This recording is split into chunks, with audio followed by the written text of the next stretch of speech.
Hello, everyone. Welcome once again to the Self-Knowledge course. Today, we will continue the topics from our previous two conferences with a very important and fascinating lecture. In those conferences, we studied the mountains of initiation, the three great works that must be accomplished in order to attain the intimate self-realization of the being. Today, we will study the final work. We will speak about the mountain where the principles of love within us fully unfold and become united, and where love merges completely with wisdom, allowing us to attain total liberation as immortal beings. Through this work, we become absolute men, divine sparks, capable of moving freely throughout the universe forever, because they become gods of the universe itself. This is the path that we have been presenting and explaining throughout this course, and which we have progressively developed in these conferences. In the work of the first mountain, the mountain of Genesis, or birth through the waters, we learned that we begin with only 3% of free consciousness, while 97% of the essence remains trapped and conditioned by the ego. We begin to work with the three factors for the revolution of consciousness, and we apply the trinity of fair, useful, and true as a filter in order to attain the quaternary. These become the four rights that allow us to preserve our energy: right thinking, right feeling, right action, and right speech. Through this process, our energy is conserved and purified, and as a consequence, the sacred fire awakens within the spine, making possible the regeneration and creation of the solar bodies. We cease being mere rational animals and become true human beings with a fivefold inner constitution. We become the powerful five-pointed star that symbolizes the authentic human being. If, at the moment when the path is presented before us, we choose the direct path, then the human soul, represented by the upward-pointing triangle, unites with the divine soul, represented by the downward-pointing triangle, giving rise to the perfect matrimony symbolized by the six-pointed star. From that union, the intimate Christ is born. We complete the first mountain with approximately 84% awakened consciousness. The triad composed of manas, the human soul, buddhi, the divine soul, and Atman, the intimate, which together constitute our spirit, will continue developing through the work of the second mountain. The work of the second mountain, which we studied last week, is the mountain of death and purification through fire, the mountain of the apocalypse. It begins with the Christmas of the heart. This is the birth within us of the intimate Christ, the fire of fire, the flame of flame, the revolutionary force that comes to carry out all the work of the second mountain, including the creation of the 7 bodies of gold and the opening of the 7 churches of wisdom. This work is represented by the 7-pointed star. Once the stage of creating the causal body of gold has been reached, the inner Christ begins to inwardly live the entire process of the way of the cross. He must be crucified. He must pay the hard karma for 8 years. He must eliminate the 7 causal selves, thereby eradicating the totality of the ego. And after descending for 3 days into hell, meaning the infradimensions of this planet, in order to complete the work of eliminating every aspect of the ego, he resurrects as an immortal being without the slightest trace of ego and possessing 99% awakened consciousness. The remaining 1% is the cosmic consciousness, which will be integrated during the work of the third mountain, which we will study today. The third mountain is the mystical death of 2 laws in order to merge into a single law. This work is dedicated to the sacrifice for humanity, because the master who reaches these heights must assume responsibility for the world teaching. In other words, he must ensure that the knowledge remains alive on the planet, and he must also find a disciple capable of continuing the work, so that he may finally enter the Absolute and remain there. For some masters, this task will be easier, because they already possess an advanced disciple prepared for the work. Others, however, will have to begin that labor from the beginning. This work may last centuries or even millions of years. The third mountain is carried out without the physical couple. Physical marriage lasts only until death separates the two. And what death is this?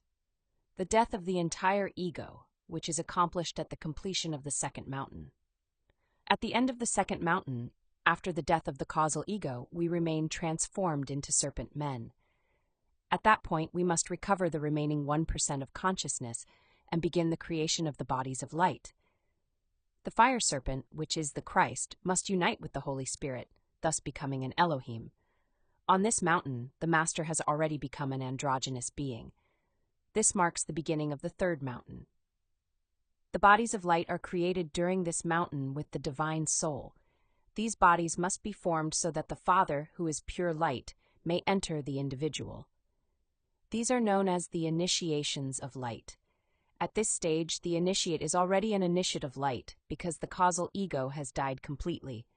The initiate has eliminated it 100% and becomes the beloved Son of the Father, a son of light.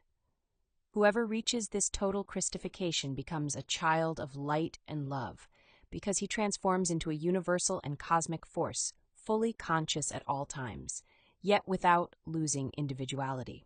These are the children of light, those who become entirely Christified, who no longer possess the slightest stain within or without, not even the shadow of the ego. Only then can one return to the bosom of the Father, filled with absolute happiness and complete freedom, because it is authentic freedom.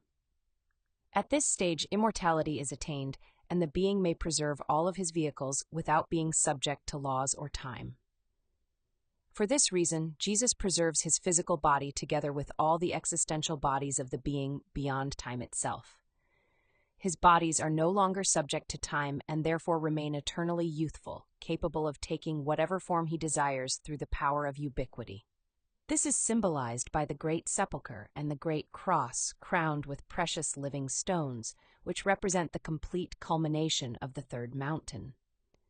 The symbol of the sepulchre or coffin represents the death through which the initiate must pass before crucifying himself as a Christ and placing upon himself the great crown, symbolizing the crown of the King of Kings. The symbol of the grave represents the moment when the two forces die in order to be reborn as unity. At this point, there still remains a trinity, and as a trinity, one still cannot enter the absolute.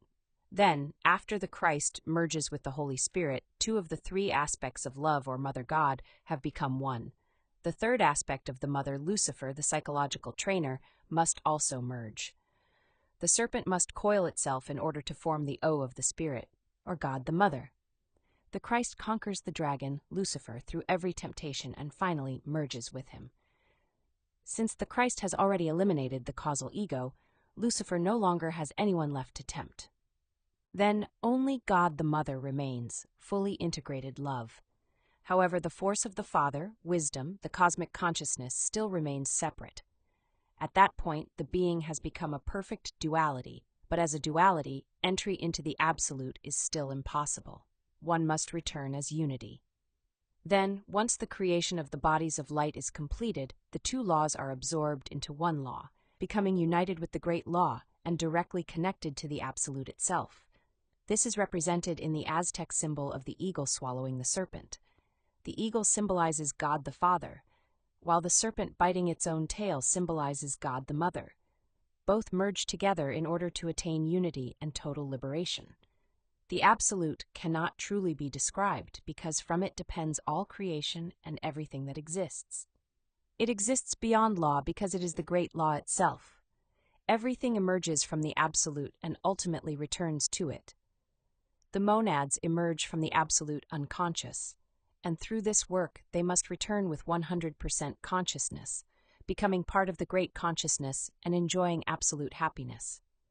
To earn the right to remain within the absolute, the initiate must have left behind a disciple already working upon the path, so that he may afford to disappear completely.